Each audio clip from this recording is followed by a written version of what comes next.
क्या आप आज भी उस रिलेशनशिप को अपने सक्सेस के अंदर बहुत भागीदार मानते हैं? यस सर, वही रिलेशनशिप पे ज़िंदगी चली है। आज भी मेरे को जब भी मौका मिलता है तो वही मैं सब्जी मार्केट में जाता हूँ, वही पुराने दोस्तों को ढूंढता हूँ। वो भी मेरे उम्र के हो गए, उनके बच्चे आ गए, कोई बढ़ गए, कोई वहीं रहे। लेकिन रिलेशन भूलना तो बहुत गलत है, रिलेशन के सिवा कुछ नहीं होता है। तो आज भी वही चल रहा है और मैं आज भी, मेरे को वही दिन आते हैं। मैं दुनिया में सबसे अमीर कब था मैं आपको बताऊं, मैं न्यूज़पेपर साइकिल पे बेचता था। तो हमारे ज़माने में मैट्रिक का रिज़ल्ट पेपर में छपाई करता था, उसको हम एसएससी रिज़ल्ट बोलते थे। उस समय इंटरनेट कंप्यूटर नहीं था और हमने, मेरे को याद है, पूना हेराल्ड करके इंग्लिश पेपर था, दोपहर 2 बजे गया, पेपर साइकिल पे लगाया, टांग मारी, हलाए, एसएससी रिज़ल्ट चिल्लाया। 10 मिनट के अंदर सब 4 आने का 8 आना 6 आना प्रीमियम से फटाफट ख़त्म हो गए। मेरे पास 80 रुपये की चिल्लर आई। 80 रुपये की चिल्लर मैंने पायजामे के ये खिस्से में डाला तो पायजामा नीचे जाने लगा। फिर मैंने बाहर निकाला, 40 रुपये ये हाथ में, 40 रुपये ये हाथ में, ऐसा दोनों लेके मैं आसमान की तरफ देख रहा था। उस दिन मैं दुनिया का सबसे अमीर था। मेरे को वो बचपन के 80 रुपये याद आते। तो रिलेशन क्या, तो वही बचपन, वही दोस्त, वही मेहनत करने वाले लोग, वो आज ही याद आते हैं। आज 6,000 करोड़ का बिजनेस करते हुए 6 गिन भी नहीं सकता, लेकिन याद आते 80 रुपये। रिलेशन बचपन के हैं। जो गरीबों के मेरे दोस्त थे वो कभी गरीब नहीं थे। हम हमेशा बोलता था, हम एक रूम में नहीं रहते थे, हम एक रूम में रहते थे। लेकिन किसी ने पूछा तुम्हारा बचपन कैसा था, मैं अमीर था, मेरा 100 रूम था कम से कम। मतलब अरे हर एक का रूम अपना ही था। कौन किसके भी घर में खाना खाओ, बैठो, सो जाओ। अगर बच्चा 7:30 बजे तक घर में नहीं आया तो माँ बोलते थे बाजू के चौहान के घर में बैठा होगा, चिंता नहीं। 8 बजे नहीं आया, अरे उधर ही खाना खाया, नहीं आया होगा। तो आपके जो आसपास मोहल्ले में और थे, जितने घर थे, वो 100 घर थे, वो भी आपके ही घर थे। ऐसा ही बचपन, उसको ही तो रिलेशन बोलते हैं। ना जात, ना पात, ना धर्म, ना नाम, ना लैंग्वेज, जो है वो अपना है। बांट के खाओ। अरे हमारे मराठी में कहते हैं, मुठभर जोंधळे पेरले तो पोतोभर उगवता। हाँ। अगर आपने इतने से डाला तो पोतोभर उगवता है। अब इतना सा रिलेशन मेंटेन करो, देखो भगवान कितना रिटर्न देता है। भगवान is echo point, it's echo point. ये आप कैमरा में अगर देखेंगे तो आज लगभग 2 करोड़ लोग आपको ये शो के द्वारा देख रहे हैं।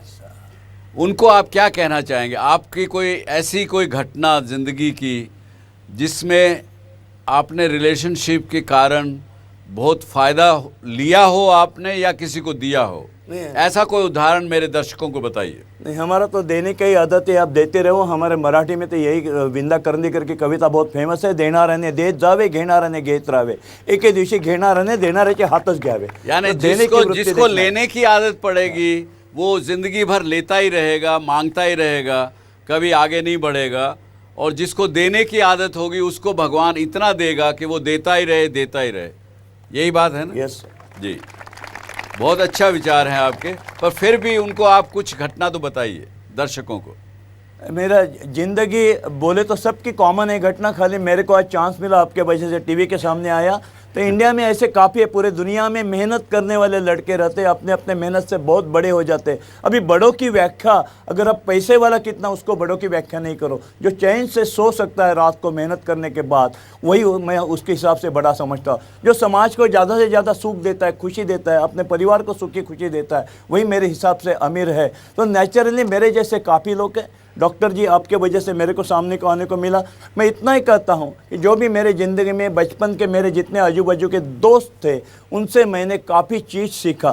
फॉर एग्ज़ाम्पल, मैं जब बेरी बेचता था तो बेरी मेरा ही ज़्यादा बेचा जाता था, सामने दूसरा बेरी वाला था। वो दूसरा बेरी वाला स्कूल के बाहर हम जब बैठते थे तो उससे प्रेजेंटेशन सीखा मैंने। What is the presentation? तो अगर जो दूसरा बेरी वाला था वो पायजामा शर्ट वाला बेचारा गरीब था, दिस स्टोरी ऑफ 1958-60, उसका पायजामा पूरा काला पड़ा हुआ, उसकी टोपी भी टेढ़ी, उसमें वो पसीने का पूरा दाग गिरा हुआ, शेविंग नहीं की हुई, और ऐसा वो बेरी वाला। सामने दूसरा बेरी वाला स्कूल का लड़का, डीएस कुलकर्णी उसका नाम, और वो हाफ पैंट है, और हाफ पैंट को माँ ने रफू किया है, लेकिन दिखता नहीं क्योंकि माँ ने रफू किया है। उसको हमने इस्त्री कैसे करते थे, रात को सोते समय सिर के नीचे रहते थे, और ऊपर सफ़ेद हाफ शर्ट था। हाफ शर्ट को ये मज़ा तो और कोई नहीं करेगा। हम इसके अंदर वो लोटी के अंदर कोयला डाल के, कोयला डाल के वो करते थे। पाँव में रबरी चप्पल, और आज भी मैं तेल लगाता हूँ। नहीं, मेरा लड़का भी नहीं लगाता। माँ चिल्लाती थी, भांग गला के तेल लगा के जाओ। तो प्रेजेंटेशन, ये रिलेशन का, तो साफ सुथरे रहते थे आप। या साफ साफ सुथरे सुथरे रहते रहते थे, उससे बचपन से सीखा। इसलिए जब ये टाई कब लगाए, टाई की डोरी कब गले में डाला, जब मेरे को पीएल किर्लोस्कर ने बोला कि हे बेटा तू बॉम्बे में जाके ताज में फ़ोन साफ कर सकता है क्या, मैं बोला चलो दे दो। लेटर उन्होंने दे दिया, मैं लेटर लेके गया ताज के बाहर, इनोसेंट था। उन्हें बाहर का जो दरवाजा था 6 फुट वाला उसको बताया, अभी उसको क्या इंग्लिश आता है, उसको लगा मैं नौकरी मांगने आया। उसने रिकमेंड किया था कि इनको फ़ोन साफ करने का बिजनेस था। उसने मेरे डंडा मार मार के भगाया, मार के मैं एक प्यार से बोल रहा हूँ। तो मैं सीधा किर्लोस्कर के पास है, देखो मेरा जो स्टाइल है कपड़े का वो हिसाब से उसने मेरे को नहीं अंदर लिया। हमारे ज़माने में वो ऐसा गुड़गे तक की, उसको बेल बॉटम बोलते हैं, इधर तक टाइट नीचे पायजामा, ऊपर से आधा शर्ट, पाँव में चप्पल, हाथ में बैग, वो कैसा छोड़ेगा अंदर। किर्लोस्कर ने 100 रुपया निकाल के दिया, 8 से बराबर कपड़े डालने का, पैंट में जूते नहीं, शूज़ डालने का, टाई लगाने का, पूरा शर्ट पहनने का। उस दिन से प्रेजेंटेशन सीखा। तो ज़िंदगी में रिलेशन में कोई ना कोई 100 रुपया निकाल के देता है, कोई कैसा अच्छा रखना सिखाता है। तो रिलेशन के वजह से एक दीपक सखाराम कुलकर्णी, जो एजुकेशन में बहुत भारी नहीं सीखा हूँ मैं, क्योंकि पूरा बचपन मेरा कॉर्पोरेशन स्कूल में गया, लेकिन आज रिलेशन के वजह से मैं ये तक पहुँच गया। इसलिए आज भी sir we are working in Korea, China, Japan, we are the America, England. तो बिजनेस लैंग्वेज में इंग्लिश का कोई प्रॉब्लम नहीं आता है। रिलेशन हर जगह जाओ, रिलेशन में आप आपकी दिल की भाषा आसान से बोल सकते हैं। समाज आपको हेल्प करने के लिए बैठा है, इसलिए हम हमारा जो भी कमाते हैं उससे 2 गुना हम देना चाहते हैं समाज को। इसलिए DS Kulkarni foundation charitable trust काम करता है। क्यों? क्योंकि हमारे मराठी में हम बोलते हैं समाजाचे देणे दे तो आनंद आने। सबसे वो रिटर्न करना, प्यार से रिटर्न करना। तो दोस्तों ये हैं आप, I will say to everybody, give Mr. Kulkarni a standing ovation. Thank you very much, sir. Thank you very much for coming on this show. Thank you. Thank you. Thank you, sir. So, दोस्तों, आपने देखा अभी दीपक सखाराम कुलकर्णी, जिस व्यक्ति ने 30 रुपये महीना कमाते थे लोगों के फ़ोन साफ करके, किस प्रकार से उनके जो संबंध, रिलेशनशिप कहाँ से कहाँ उनको लेके गए। जब ताज होटल में उनको काम देने के लिए मिस्टर किर्लोस्कर ने जब उनको एक रिकमेंडेशन लेटर दिया, तो उनके कपड़े देखकर उसको दरबान ने उन्होंने निकाल दिया। लेकिन किर्लोस्कर जी ने, क्योंकि इनके रिलेशन थे, उन्होंने इसको 100 रुपया उस समय में दिया 1958 में।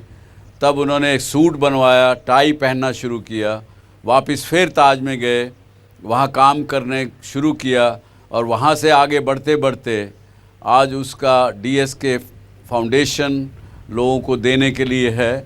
आज भी वो रिलेशनशिप पे अपने आप को निर्भर मानते हैं। ये एक पावर होती है रिलेशनशिप की। ये आपने देखा कि रिलेशनशिप की क्या ताकत है। तो ज़िंदगी में कामयाब होना है तो रिलेशनशिप ज़रूर रखना आवश्यक है।